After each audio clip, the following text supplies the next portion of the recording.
They want to know if it is someone whom they will like, whom they will trust to get the job done well and to get it done. They want to know if the mediator will be fair, that is, someone who will manage the process in a fair way. These are intangible qualities, but they're very important. I'd like to take a minute or two to describe to you some of the skills that mediators use and work on improving as we mediate. The first one that's extremely effective and important is a refined listening skill.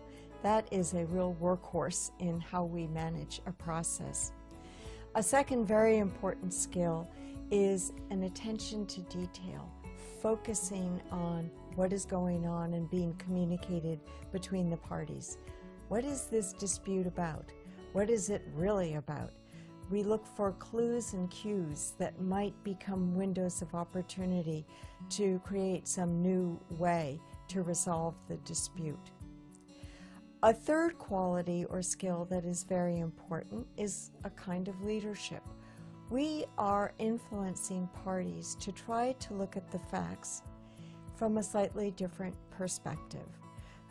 People already know most of the facts and they have a perspective that they've held on to rather firmly.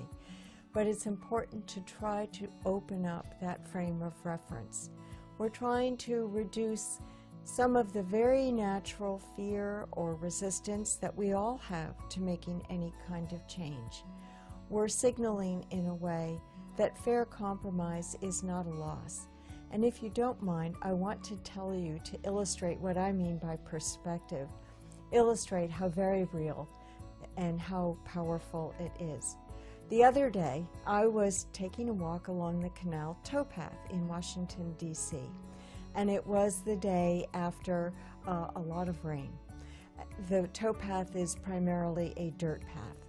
So I am walking on the right side of the path because people are going to be coming in the opposite direction and bikers are commonly passing from behind me in the left. And I become aware of how many rain puddles there are on my side of the path. And I'm even getting rather annoyed by it. I feel I'm having to do all the dodging and the leaping or even just walking through wet puddles.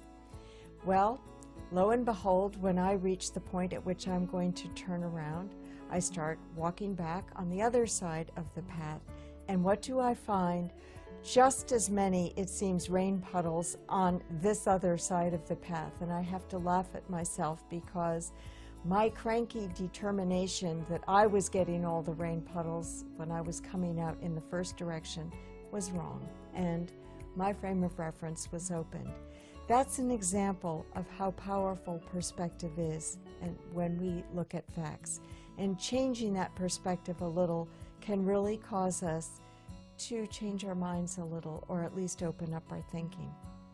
Besides the listening, the attention to detail, and the leadership, there are other very important qualities and skills. One is respect, respecting all the parties in the mediation. And why not? Everybody has a story, everyone has feelings, everyone has beliefs, and we will not agree with each other all the time.